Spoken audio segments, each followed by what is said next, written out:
నమస్కారం V3 news కు స్వాగతం. లక్ష్యం సమాజహితం. ముందుగా ముఖ్యాంశాలు. వైద్య పరికరాల కొనుగోలులో అవినీతి జరిగింది, అందుకే అచ్చెన్నాయుడిని అరెస్టు చేశామన్న AP home minister Sucharitha.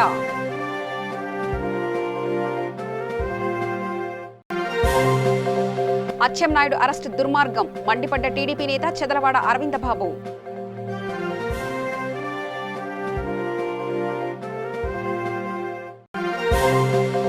Suryapet జిల్లా కోదాడ నియోజకవర్గంలో మంత్రి జగదీష్ రెడ్డి పర్యటన, డబుల్ బెడ్రూమ్ ఇళ్ల స్థలానికి శంకుస్థాపన.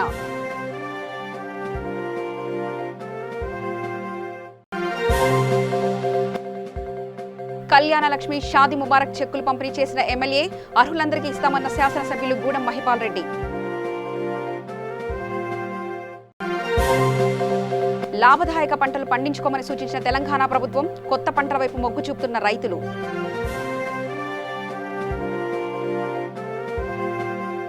ఇక వివరాల్లోకి వెళ్తే, టీడీపీ నేత అచ్చెన్నాయుడిని అరెస్ట్ చేసిన విషయంపై ఆంధ్రప్రదేశ్ హోంశాఖ మంత్రి మేకతోటి సుచరిత స్పందించారు. మందుల కొనుగోలులో ఆయన అక్రమాలకు పాల్పడిన నేపథ్యంలో ఆయనను అరెస్ట్ చేశామని తెలిపారు. వైద్య పరికరాల కొనుగోలులోనూ అవినీతి జరిగిందని ఆమె చెప్పారు. ఈ విషయంలో చట్టం తన పని తను చేసుకుంటూ పోతుందని మేకతోటి సుచరిత వ్యాఖ్యానించారు. అవినీతికి పాల్పడిన వారిపై చర్యలు తీసుకోవద్దా అని ఆమె ప్రశ్నించారు. ఈ విషయంపై కొందరు గందరగోళం సృష్టించేలా వ్యాఖ్యలు చేస్తున్నారని విమర్శించారు. 900 కోట్ల రూపాయల కుంభకోణం జరిగింది అనేది మనం గతం నుండి చెప్తూ ఉన్నటువంటి విషయం. అందులో కూడా 100 కోట్ల రూపాయలకి మందులు కొనుగోలు చేయకుండా మందులు కొనుగోలు చేశామని చెప్పేసి తప్పుడు బిల్లులు సృష్టించి 100 కోట్ల రూపాయలు, అలాగే వైద్య పరికరాలు కొన్నాము అని చెప్పేసి 15,000 రూపాయలు చేసే దాన్ని 60,000 రూపాయలకి కొనుగోలు చేసినట్లు పత్రాలు సృష్టించినటువంటి విషయం. అదేవిధంగా ఏది కూడా టెండర్లు పిలవకుండా డైరెక్ట్గా ఎవరికి కావాలో వాళ్లకు కట్టబెట్టినటువంటి పరిస్థితి కూడా మనం చూసాం. ఎవరైనా కానీ చట్టం తన పని తను చేసుకుపోతుంది. అధికారంలో ఉన్నప్పుడు మనం ఇష్టం వచ్చినట్టు చేస్తే, ఏదైనా స్కాములు జరిగినప్పుడు తప్పకుండా అది ఎప్పటికైనా మనం జవాబుదారీతనంగానే ఉండాల్సి వస్తుంది. అధికారం ఉన్నప్పుడు ఒక రకంగా, అధికారం పోయినాక ఒక రకంగా కాదు. ఏదైనా స్కాములు జరిగినప్పుడు ఖచ్చితంగా వాళ్ళ మీద చర్యలు తీసుకోవడం జరుగుతుంది. ఇన్ని కోట్ల రూపాయలు ఇంత పెద్ద మొత్తంలో ప్రజాధనాన్ని వృధా చేసి వారు స్వలాభం కోసం పాల్పడినప్పుడు ప్రభుత్వం చర్యలు తీసుకోకుండా ఏ విధంగా వదిలేస్తుందని చెప్పేసి నేను అడుగుతూ ఉన్నాను. మనం ముందు నుండి చెప్తూనే ఉన్నాము, దీంట్లో అవినీతి జరిగింది అని చెప్పేసి. ఎవరైతే బాధ్యులు ఉన్నారో వారి మీద విచారణ చేపట్టడం జరుగుతుంది. ఏదో అక్రమంగా అన్యాయంగా తీసుకెళ్లారని చెప్తున్నారు, అది తప్పు. ముందుగానే నోటీసులు కూడా ఇవ్వడం జరిగింది, ఇచ్చి అరెస్ట్ చేయడం జరిగింది. సాయంత్రం వారందరినీ కూడా మీడియా ముందు తీసుకురావడం జరుగుతుంది. టాబ్లెట్లు వేసుకునే అవకాశం కూడా ఇవ్వకుండా తీసుకెళ్లారని చెప్పేసి వాళ్ళ ఫ్యామిలీ మెంబర్స్ ఆరోపిస్తున్నారు. అని చెప్తారండి, టాబ్లెట్స్ ఇవ్వకుండా ఎందుకుంటారు? అవన్నీ కావాలని ఏదో ఒకటి చెప్తారు. ముందుగానే చెప్పారు, నోటీస్ ఇచ్చారు ఆల్రెడీ. కానీ ఏమీ ఇన్ఫర్మేషన్ లేకుండా బలవంతంగా వచ్చి ఇచ్చుకెళ్లారు, టెర్రరిస్ట్ని తీసుకెళ్లారని చెప్తా ఉన్నారు. ఎక్కడా లాక్కెళ్ళిన దృశ్యాలు ఎక్కడా లేవు. మామూలుగా వచ్చారు, తీసుకెళ్లారు. ఈఎస్ఐ అనేది కేంద్ర పరిధిలో ఉంటుంది. రాష్ట్రానికి సంబంధం లేకపోయినా కూడా అచ్చెన్నాయుడు మీద అది బురద రుద్దినట్టు రుద్ది హోంమంత్రి గారు 100 మందిని నైట్ పంపించి కిడ్నాప్ చేశారని చంద్రబాబు ఆరోపిస్తున్నారు. చంద్రబాబు గారు ఆరోపిస్తారండి, కానీ మీరు చూస్తున్నారు కదా, క్లిప్పింగ్స్ చూపిస్తున్నారు, ఏ విధంగా తీసుకెళ్లారు అన్నది కూడా చూపిస్తున్నారు. చంద్రబాబు గారు ఇప్పుడు అవినీతి జరిగిందని ఒక ఆరోపించినప్పుడు, ఇప్పుడు గతంలో జగన్మోహన్ రెడ్డి గారి మీద ఆరోపణలు వచ్చినప్పుడు చాలా సంబరాలు చేసుకున్నటువంటి వ్యక్తి, అదే మీ పార్టీ మీద వ్యక్తి మీద ఆరోపణలు వస్తే ఒక రకంగా స్పందిస్తారా? అంటే చట్టం అందరికీ సమానం కాదా మీ దృష్టిలో? మరి ఆ రోజు జగన్మోహన్ రెడ్డి గారిని ఇప్పటికీ కూడా దొంగ అని, దోషి అని, శుక్రవారాలు కోర్టుకు వెళ్తున్నారని చెప్పి రకరకాలుగా మాట్లాడుతున్నారు. అదే మీ స్థాయిలో ఇంత కుంభకోణం జరిగింది, మేము విచారణ చేయాలి అన్నప్పుడు ఎందుకు అంత గొంతు చించుకోవాల్సినటువంటి అవసరం వస్తుందండి? ఈఎస్ఐ అనేది కేంద్ర పరిధిలో ఉంటుంది, రాష్ట్ర పరిధిలో ఉన్నాయండి. మన కేటాయింపులు జరుగుతాయి. మన రాష్ట్రం ద్వారా మందులు ఈఎస్ఐ హాస్పిటల్స్ మన దగ్గర ఉన్నాయి. కొనుగోలు చేయాల్సినటువంటి అవసరం ఉన్నప్పుడు మరి ఎవరికి కూడా ఇప్పుడు 100 కోట్ల రూపాయలు దొంగ బిల్లులు పెట్టేసి ప్రజాధనం స్వాహా చేస్తే అది కేంద్ర ప్రభుత్వానిదైనా రాష్ట్ర ప్రభుత్వానిదైనా కానీ ధనం ఎవరిదైనా ప్రజలదే అండి. దానికి మనం బాధ్యతగా ఉండాల్సినటువంటి అవసరం ఉంది. మరి అక్కడ అవకతవకలు జరిగినప్పుడు ఆ అవకతవకలు గుర్తించినప్పుడు ఖచ్చితంగా విచారణ చేయించాల్సినటువంటి బాధ్యత మా మీద ఉంది. దాని ప్రకారమే విచారణ జరుగుతుంది. ఏపీ ఈఎస్ఐ స్కామ్లో మాజీ మంత్రి అచ్చెన్నాయుడుని ఏసీబీ అరెస్ట్ చేసింది. ఆయన అవినీతికి పాల్పడినట్లు విచారణలో తేలిందని ఏసీబీ స్పష్టం చేసింది. అయితే గతంలో ఈ స్కామ్ వెలుగులోకి వచ్చిన సమయంలోనే అచ్చెన్నాయుడు దీనిపై స్పందించారు. అప్పట్లో ప్రధాని నరేంద్ర మోదీ ఆదేశించిన విధంగానే తాము వ్యవహరించామని అన్నారు. టెలిహెల్త్ సర్వీసులను ఆర్డర్ ఇచ్చే విషయంలో తెలంగాణ ప్రభుత్వం వ్యవహరించిన విధంగానే తాము కూడా వ్యవహరించామని అచ్చెన్నాయుడు తెలిపారు. ఈఎస్ఐ స్కామ్కు సంబంధించి గతంలో అచ్చెన్నాయుడు ఏం మాట్లాడారో ఆయన మాటల్లోనే విందాం. అందరికీ నమస్కారం. ఇప్పుడే టీవీల్లో వార్తలు చూశాను. ఈఎస్ఐలో భారీ కుంభకోణం జరిగింది. అందులో అచ్చెన్నాయుడు గారి పాత్ర ఉంది. అచ్చెన్నాయుడు గారు రికమెండ్ చేసి నామినేషన్ మీద మందుల కొనుగోలుకి లెటర్ ఇచ్చారని చెప్పి ముందు సాక్షి ప్రభుత్వం రిలీజ్ చేసిన తర్వాత చాలా టీవీలు దాన్ని క్యారీ చేస్తున్నాయి. ఒకసారి వచ్చినటువంటి విషయాన్ని ప్రజానీకానికి పాత్రికేయ మిత్రులకి తెలియచేయాలనే ఉద్దేశంతోనే నేను ఈరోజు దీని మీద స్పందించడం జరుగుతుంది. నేను 2016, 2017 ఏప్రిల్ వరకు కార్మిక శాఖ మంత్రిగా ఉన్నాను. నేను కార్మిక శాఖ మంత్రిగా ఉండేటప్పుడు ఏదైతే ఈరోజు టెలి హెల్త్ సర్వీసెస్ ని అచ్చెన్నాయుడు గారు ఫలానా కంపెనీకి ఇవ్వమని నామినేషన్ మీద ఇవ్వమని రికమెండ్ చేశారని చెప్పి వార్తలు వస్తున్నాయి. 2016లో ఆ రోజు prime minister of India Modi గారు ఈఎస్ఐ సమావేశం ఒకటి ఏర్పాటు చేసి ఏదైతే ఈఎస్ఐసి సర్వీసెస్ హాస్పిటల్కి వస్తే మీరు చూడడమే కాకుండా ఈరోజు టెక్నాలజీ పెరిగింది. టెక్నాలజీ ద్వారా కూడా మీరు ఈ సర్వీసెస్ అందించండి అని చెప్పి మీటింగులో ప్రైమ్ మినిస్టర్ గారు డెసిషన్ తీసుకున్న తర్వాత 2016 డిసెంబర్లో గవర్నమెంట్ ఆఫ్ ఇండియా నుంచి అన్ని రాష్ట్రాలకి, అన్ని రాష్ట్రాల ప్రిన్సిపల్ సెక్రటరీస్ కి ఒక లేఖ రావడం జరిగింది.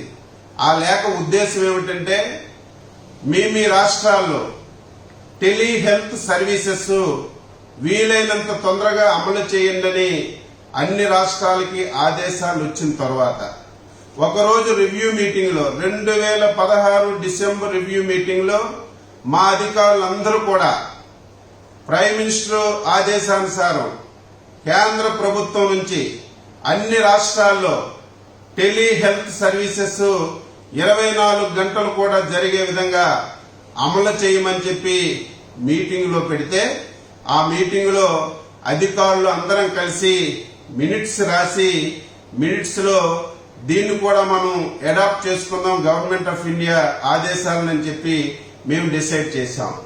తర్వాత ఆఫీసర్లందరూ నా దగ్గరికి వచ్చారు. వచ్చి ఈ టెలి హెల్త్ సర్వీసెస్ మనం ఇమీడియట్ గా కేంద్ర ప్రభుత్వం ఆదేశానుసారం అమలు చేయాలంటే మన రాష్ట్రమైనా ఇంకా ఏ రాష్ట్రంలో అయినా సరే అమలు చేశారని చెప్పి నేను అడిగితే తెలంగాణలో అమలు చేశారని చెప్పారు. అచ్చెన్నాయుడు అక్రమ అరెస్టు దుర్మార్గమని నరసరావుపేట నియోజకవర్గ టీడీపీ ఇన్ఛార్జ్ చెదలవాడ అరవింద్ బాబు మండిపడ్డారు. ముఖ్యమంత్రి జగన్ కక్ష సాధింపుతో బలమైన బీసీ నేతను అక్రమంగా అరెస్ట్ చేయించారని విమర్శించారు. అచ్చెన్నాయుడు కుటుంబం గత 35 సంవత్సరాలుగా రాజకీయాల్లో ఉంటూ ప్రజలకు సేవ అందిస్తున్నారని, వాళ్ళ కుటుంబంపై ఎప్పుడూ అవినీతి మచ్చ లేదని తెలిపారు. అచ్చెన్నాయుడు అసెంబ్లీ సమావేశాల్లో జగన్ అవినీతిపై నిలదీస్తున్నందునే కక్ష కట్టి అరెస్ట్ చేయించారని ఆరోపించారు. అందరికీ నమస్కారం. ఇవాళ మీరు చూస్తున్నారు అచ్చెన్నాయుడు గారి అరెస్టును ప్రజలందరూ కూడా ఖండిస్తున్నారు. ఇది ప్రభుత్వం యొక్క దుర్మార్గపు చర్య అని అందరూ భావిస్తూ ఉన్నారు. ఎందుకంటే ఉత్తరాంధ్రలో ఒక ఎదురులేని నాయకుడు అచ్చెన్నాయుడు గారు. ఆయన 38 సంవత్సరాలుగా తెలుగుదేశం పార్టీలో ఉండి వారింట్లో ఇవాళ ఒక ఎంపీ ఉన్నారు, అదేవిధంగా 2 ఎమ్మెల్యేలు ఉన్నారు. అటువంటి కుటుంబాన్ని, అవినీతి మచ్చలేని ఆ కుటుంబాన్ని వాళ్ళ మచ్చ వేసి ఈఎస్ఐ స్కామ్లో ఈ ప్రభుత్వం ఇరికించడం జరిగిందనమాట. అటువంటి మహానాయకుడిని ఇవాళ అక్రమంగా అరెస్ట్ చేసి అర్ధరాత్రి పోలీస్ స్టేషన్ ఏసీబీ ఆఫీస్ తీసుకురావడం అనేది అందరూ ఖండిస్తూ ఉన్నారు. ఇటువంటి మంచి నాయకుడు, బీసీ నాయకుడు, అదేవిధంగా పోరాట యోధుడు, ఎస్టీ, ఎస్సీ, బీసీ, మైనార్టీ వర్గాలకు చెందిన మనిషి, ఇటువంటి మహానాయకుడు ప్రజల కొరకు పోరాటం చేసే మనిషిని ఇవాళ వారిని అసెంబ్లీ రానియకుండా అరెస్ట్ చేయడం అనేది చాలా దారుణమైన విషయం. కాబట్టి ప్రజలందరూ కూడా దీన్ని ఖండిస్తున్నారు. ఇటువంటి ప్రభుత్వం యొక్క రాజకీయ అణచివేత ధోరణిని అందరూ కూడా ఖండిస్తున్నాము. ఈ కార్యక్రమాన్ని మేము ఇవాళ నిరసన తెలియజేయడం జరిగింది. ఈ కార్యక్రమాన్ని ప్రజలందరూ కూడా గమనిస్తూ ఉన్నారు. మీరు ఒకటే చెప్పండి, ప్రభుత్వం అచ్చెన్నాయుడు గారు ఎక్కడున్నారు, ఎందుకు కిడ్నాప్ చేశారు, అవసరం ఉంటే వారిని ఓపెన్గానే ఏసీ ఆఫీస్ తీసుకురండి, అక్కడ విచారించండి. కానీ అర్ధరాత్రి తీసుకొచ్చి అరెస్ట్ చేయడం అనేది దారుణమైన చర్యని ప్రజలందరూ భావిస్తున్నారు. కాబట్టి ప్రభుత్వం మేలుకొని వెంటనే వారిని విచారించి వదిలివేయాలని ప్రజలందరూ కోరుకుంటున్నారు. తప్పు చేశారు కాబట్టి మాజీ మంత్రి అచ్చెన్నాయుడిని ఏసీబీ అరెస్ట్ చేసిందని వైసీపీ ఎమ్మెల్యే రోజా అన్నారు. అధికారం కోల్పోయినప్పటి నుంచి చంద్రబాబు ఏం మాట్లాడుతున్నారో ఆయనకు అర్థం కావట్లేదని రోజా విమర్శించారు. తప్పు చేసిన వ్యక్తి బీసీ అయినా ఓసీ అయినా చట్టం ముందు అందరూ సమానమే అని ఆమె వ్యాఖ్యానించారు. తాము తప్పు చేస్తే అరెస్టు చేసుకోవచ్చని గతంలో తొడగొట్టిన లోకేష్ సాక్ష్యాలతో అచ్చెన్నాయుడిని అరెస్ట్ చేస్తే ఎందుకు మండిపడుతున్నారని ఆమె విమర్శించారు. ఫైబర్ గ్రిడ్, చంద్రన్న కానుకల్లో జరిగిన అవినీతితో చంద్రబాబు కూడా జైలుకు వెళ్లడం ఖాయమని రోజా వ్యాఖ్యానించారు. సూర్యాపేట జిల్లా కోదాడ నియోజకవర్గంలో మంత్రి జగదీష్ రెడ్డి పర్యటించారు. స్థానిక ఎమ్మెల్యే బొల్లం మల్లయ్య యాదవ్తో కలిసి మునగాల మండల కేంద్రంలో డబుల్ బెడ్రూమ్ ఇళ్ల స్థలానికి శంకుస్థాపన చేశారు. ఈ కార్యక్రమంలో MP Budugula Lingaiah Yadav, MPP Yalakabindu, ZPTC Nallapati Pramila, Munagala మండల టీఆర్ఎస్ అధ్యక్షులు Togaru Ramesh, Munagala PSES chairman Kandibanda Satyanarayana, PSES chairman Togaru Seetharamulu, sarpanch Upender తదితరులు పాల్గొన్నారు.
దేశంలోనే మొట్టమొదటిసారిగా ఆడపిల్ల పెళ్లి భారం కాకూడదు అన్న సమున్నత లక్ష్యంతో కన్యాల లక్ష్మి, షాదీ ముబారక్ పథకాలను ముఖ్యమంత్రి కేసీఆర్ ప్రవేశపెట్టారని పటాన్చెరు శాసనసభ్యులు మహిపాల్ రెడ్డి అన్నారు. పటాన్చెరు పట్టణంలోని ఎమ్మెల్యే క్యాంపు కార్యాలయంలో పటాన్చెరు, అమీన్పూర్ మండలాలకు చెందిన 44 మంది లబ్ధిదారులకు 1,16,000 రూపాయల చొప్పున చెక్లను పంపిణీ చేశారు. ఈ సందర్భంగా ఏర్పాటు చేసిన సమావేశంలో ఆయన మాట్లాడుతూ అన్ని వర్గాల సంక్షేమ లక్ష్యంగా ప్రభుత్వం ప్రణాళికలు రూపొందిస్తుందని అన్నారు. ఈ సమావేశంలో జెడ్పీటీసీలు గంగుల సుధాకర్ రెడ్డి, సుప్రజా వెంకటరెడ్డి, ఎంపీపీలు సుష్మాశ్రీ, దేవానందం, మున్సిపల్ చైర్మన్ పాండురంగారెడ్డి, నాయకులు, కార్యకర్తలు, లబ్ధిదారులు పాల్గొన్నారు. అమీన్పూర్ మండలానికి సంబంధించిన కళ్యాణ లక్ష్మి చెక్స్, షాదీ ముబారక్ చెక్స్ ఈరోజు 44 చెక్లు రావడం జరిగింది. చెక్కు 1,116 రూపాయలు. ఈరోజు రాష్ట్ర ప్రభుత్వం కేసీఆర్ గారు 2014లో తెలంగాణ రాష్ట్రం ఏర్పడిన తర్వాత, ఈ రాష్ట్రానికి ముఖ్యమంత్రి అయిన తర్వాత ఒక ఆడబిడ్డ పెళ్లి చేయాలంటే తల్లిదండ్రుల బాధ ఏంటో అని అనుభవించిన వ్యక్తి కాబట్టి ఆయనకు 8 నుంచి 9 మంది అక్కజెల్లెలు ఉన్న వ్యక్తి కేసీఆర్ గారు. దాన్ని దృష్టిలో పెట్టుకుని భారతదేశంలో ఎక్కడ లేని విధంగా కళ్యాణ లక్ష్మి షాదీ వరకు 50,000 నుంచి స్టార్ట్ చేయడం జరిగింది. 50 నుంచి 75,000, 75 నుంచి ఇప్పుడు 1,116కు మీకు అమ్మాయి, పెళ్ళైన అమ్మాయి తల్లి పేరు మీద చెక్కు రావడం అనేది భారతదేశంలో ఇది ఎక్కడ జరిగే విషయం మన తెలంగాణలో జరుగుతూ ఉన్నది. కాబట్టి మీరు పూర్తిగా ఈ రాష్ట్ర ప్రభుత్వాన్ని కేసీఆర్ గారిని బిడ్డ పెళ్లి చేసి బిడ్డను అల్లుని ఏ విధంగా ఆశీర్వదించారో మన రాష్ట్ర ముఖ్యమంత్రి గీట కడుపు నిండా అతన్ని ఆశీర్వదించవలసిందిగా మీ తల్లులను కోరుతామండి. ఈ సాయం చాలా గొప్పది, దాన్ని దృష్టిలో పెట్టుకుని మనం అడుగులేయాలి. అదొకటే కాదు, ఈరోజు తెలంగాణ రాష్ట్ర వ్యాప్తంగా జరుగుతున్న అభివృద్ధి కానీ సంక్షేమం కానీ ఒకటి కాదు రెండుగా చెప్పుకుంటూ పోతే, ఒక్క గుంట భూమి ఉంటే, ఒక గుంట పాస్బుక్ ఉంటే 5 లక్షలు వస్తున్నాయి రైతు చనిపోతే. మురగశిల రోని కార్డు వచ్చిందంటే పెట్టుబడికి సౌకర్యం జలాడుతుంది. ఈరోజు సంవత్సరానికి ఎకరాకు 10,000. ఆ విధంగా రైతు బీమా, రైతు పెట్టుబడి ఇవన్నీ గిట రాష్ట్రంలో జరుగుతూ ఉన్నాయి. తెలంగాణ రాష్ట్ర సంక్షేమ పథకాలు భారతదేశం అంతా గిట కాపీ కొడతా ఉన్నారు. కాబట్టి మీరు పూర్తి స్థాయిలో కేసీఆర్ గారిని ఆశీర్వదించారు. యాదాద్రి భువనగిరి జిల్లా చౌటుప్పల్ మండలం అంకిరెడ్డిగూడెం గ్రామంలో ప్రధానమంత్రి పిలుపు మేరకు ప్రభుత్వం అందించిన లేఖను ప్రతి ఇంటికి చేరవేసే కార్యక్రమం ప్రారంభమైంది. ఈ కార్యక్రమంలో బీజేపీ జిల్లా నాయకులు Ramanagoni Shankar, Battula Jangaiah Goud, Palakurla Jangaiah Goud, Dasoju Bhikshamachari, BJP Choutuppal vice president Badugu Venkatesh మరియు కార్యకర్తలు పాల్గొన్నారు.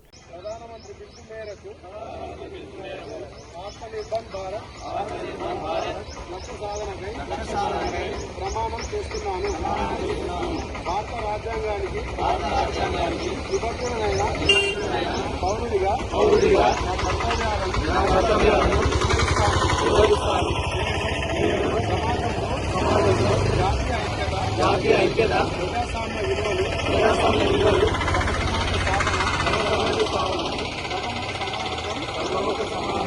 విలువలతో కూడిన రాజకీయాలను ప్రోత్సహిస్తాను. నేను దేశంలో స్థానిక ఉత్పత్తుల తయారీని ప్రోత్సహించడం ఒక మిషన్ తరహాలో చేపడతాను. వీలైనంత వరకు స్థానిక ఉత్పత్తులనే కొనుగోలు చేస్తాను. నేను కోవిడ్ మహమ్మారిపై పోరాటంలో భాగంగా సామాజిక చైతన్యం, ఆరోగ్యం, పరిశుభ్రతపై ప్రచారాన్ని మరింత ముందుకు తీసుకువెళ్తాను. భారత్ మాతా కీ జై. భారత్ మాతా కీ జై. నరేంద్ర మోడీ గారు రెండోసారి ప్రధానమంత్రి అయినాక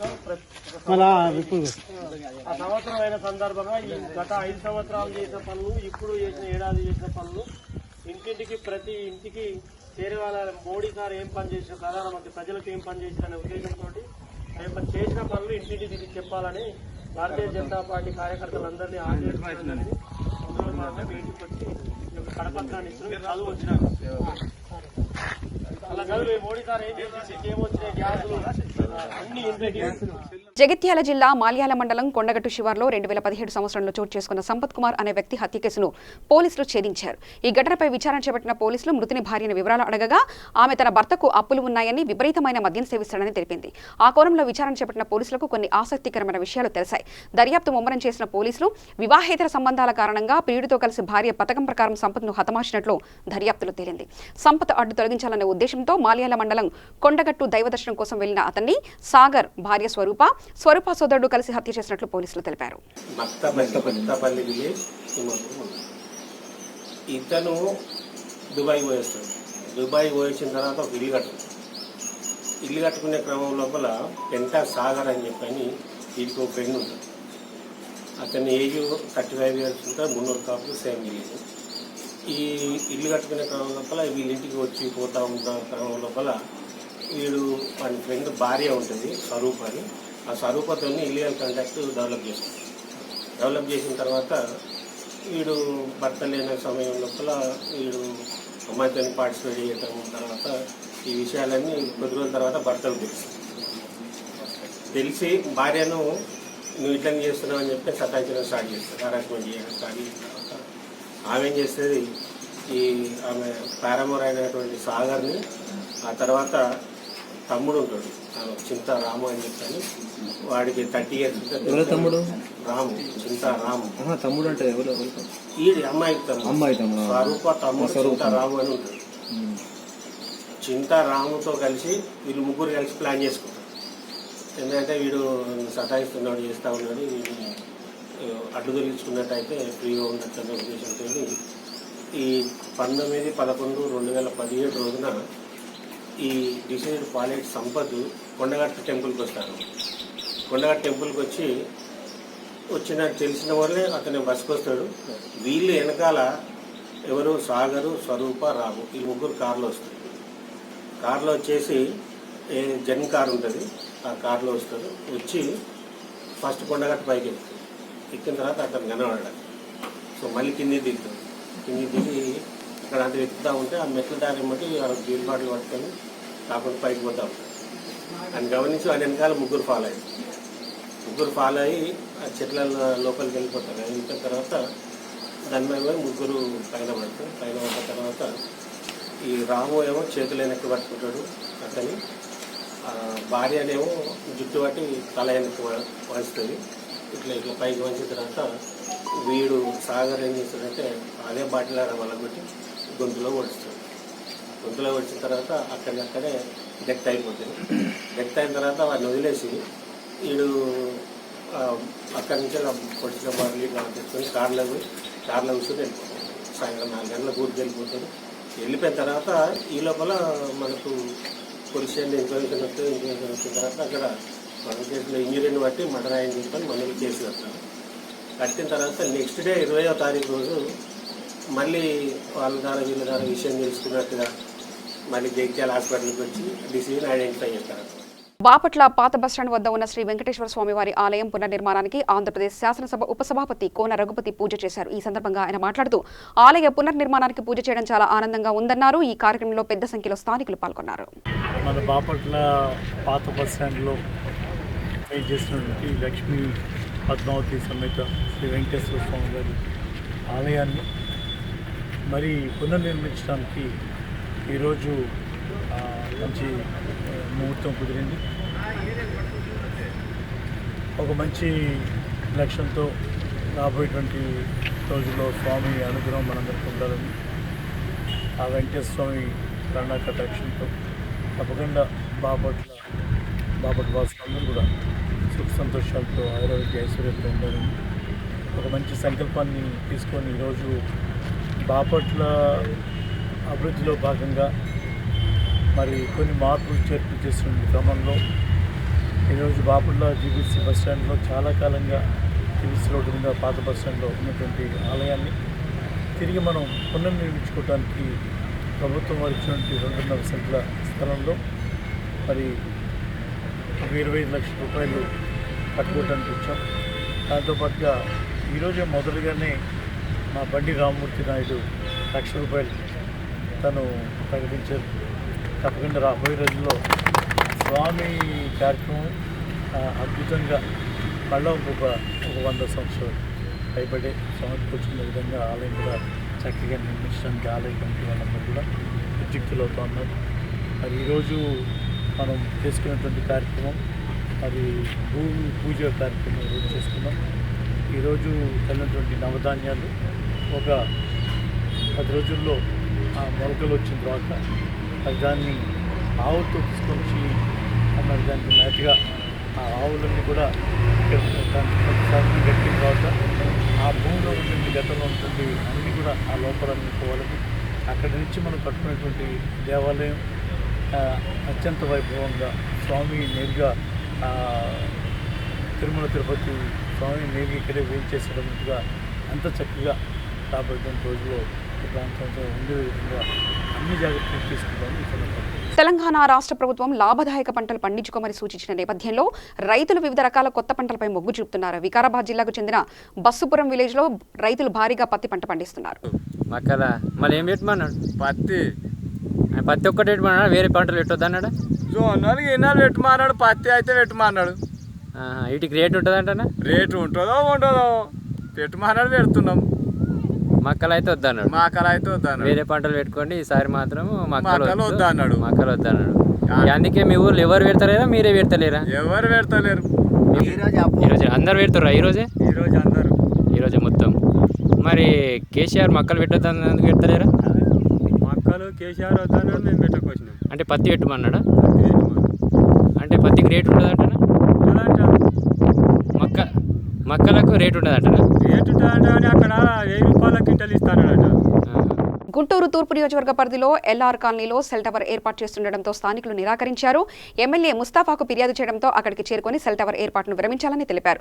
ప్రజలకు ఇష్టం లేని పని చేయరాదని ఆయన ఆదేశించారు.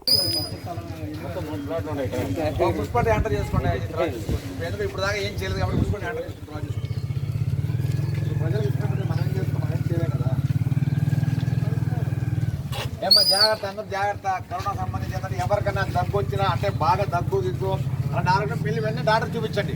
లేకపోతే ఏమవుతుందంటే ఇంట్లో నాకున్నానుకోండి, నాకు మా ఆవిడకి తర్వాత మళ్ళీ మా అల్లుడికి అట్లా. కాబట్టి జ్వరం వచ్చినా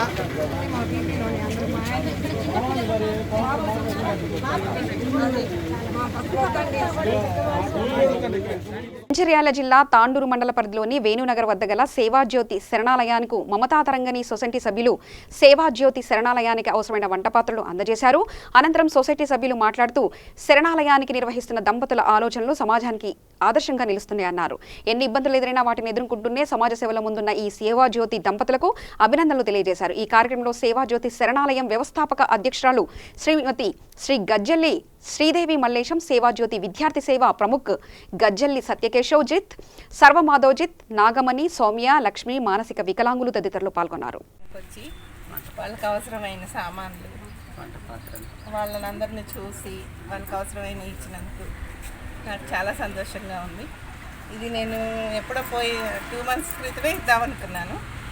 కాకపోతే ఈ లాక్డౌన్ వల్ల రావటం కుదరలేదు. బాబు పెళ్లి రోజు నాడు ఇవ్వాలనుకున్నా. ఈరోజు పడింది. ఇవాళ కూడా 12వ తారీఖు. ఇదే డేట్ వాళ్ళది పెళ్లి రోజు కూడా. గ్రేట్. కాకపోతే ఇలా వచ్చి ఇచ్చినందుకు మీ అందరిని చూసినందుకు నాకు చాలా సంతోషంగా ఉంది. మంచిర్యాల మహిళా తరంగిణి సభ్యులం మేము. ప్రతి నెల కూడా ఒక 2 కానీ 3 కానీ సేవా కార్యక్రమాలు చేస్తూ ఉంటాము. అనాథ శరణాలయం, వృద్ధుల ఆశ్రమము, బ్లైండ్ స్కూలు, మానసిక వికలాంగుల స్కూలు, ఇట్లాగా వేరే వేరే ప్లేసెస్లో వారికి అవసరమైన వస్తువులన్నీ కూడా ఇస్తూ ఉంటాము. అంతేకాకుండా స్కూల్స్లో, కాలేజెస్లో మోటివేషనల్ క్లాసెస్ పెట్టడము, విద్యార్థులందరికీ కొన్ని కాంపిటీషన్స్ పెట్టి వాళ్ళకి ప్రైజెస్ ఇవ్వడము, వాళ్ళని ఎంకరేజ్ చేస్తూ ఉంటాము. మహిళలకు కూడా అవేర్నెస్ ప్రోగ్రామ్స్ కండక్ట్ చేస్తూ ఉంటాము. స్టూడెంట్స్కి అవేర్నెస్ ప్రోగ్రామ్స్ కండక్ట్ చేస్తాము. మహిళలకు కూడా లీగల్ అవేర్నెస్ కానీ, మెడికల్ అవేర్నెస్ కానీ, మెడికల్ క్యాంప్స్, ఇట్లాంటి చాలా ప్రోగ్రామ్స్ మేము కండక్ట్ చేస్తాము. దేశంలోని ప్రైవేట్ సంస్థలకు సుప్రీంకోర్టు భారీ రిలీఫ్ ఇచ్చింది. దాదాపు 2 నెలల పాటు ఇండియాలో లాక్డౌన్ అమలు కాగా ఆ సమయంలో ఎన్నో కంపెనీలు మూతపడ్డాయి. కంపెనీలు మూతపడినప్పటికీ మానవతా దృక్పథంతో ఉద్యోగులకు వేతనాలు చెల్లించాలని ప్రధాని నరేంద్ర మోదీ స్వయంగా విజ్ఞప్తి చేశారు. కాగా మార్చి 29న కేంద్రం తన ఆదేశాలతో తప్పనిసరిగా వేతనాలు చెల్లించాల్సిందేనంటూ ఆదేశించిన సంగతి తెలిసిందే. దీనిపై పలు ప్రైవేట్ సంస్థలు అత్యున్నత న్యాయస్థానాన్ని ఆశ్రయించగా కీలక తీర్పు వెలువరించింది. ప్రైవేట్ సంస్థలు వేసిన పిటిషన్పై విచారణ జరిపిన న్యాయస్థానం లాక్డౌన్ సమయంలో మూతపడిన కంపెనీలు వేతనాలు ఇవ్వకుంటే వారిపై జూలై నెలాఖరు వరకు ఎటువంటి చర్యలు తీసుకోవద్దని ఆదేశాలు జారీ చేసింది. వేతనాలు చెల్లించే విషయంలో రాష్ట్ర ప్రభుత్వాలు, ఉద్యోగులు, యాజమాన్యాలతో చర్చలు జరిపి ఓ నిర్ణయానికి రావాలని, రాష్ట్రాల లేబర్ కమిషనర్ సమక్షంలో ఈ చర్చలు జరగాలని ఆదేశించింది. వార్తలు ముగించే ముందు ముఖ్యాంశాలు మరోసారి చూద్దాం. వైద్య పరికరాల కొనుగోలులో అవినీతి జరిగింది, అందుకే అచ్చెన్నాయుడిని అరెస్టు చేశామన్న AP home minister Sucharitha.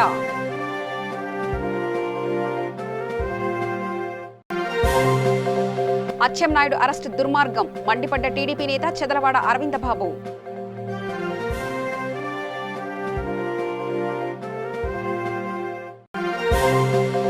Suryapet జిల్లా కోదాడ నియోజకవర్గంలో మంత్రి జగదీష్ రెడ్డి పర్యటన, డబుల్ బెడ్రూమ్ ఇళ్ల స్థలానికి శంకుస్థాపన.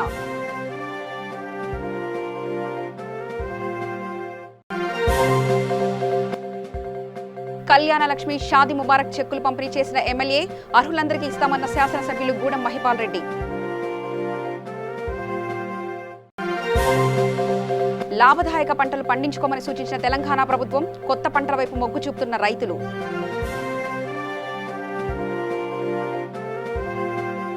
సమగ్ర సమాచార స్రవంతిగా చూస్తూనే ఉండండి. V3 న్యూస్ లక్ష్యం సమాజహితం.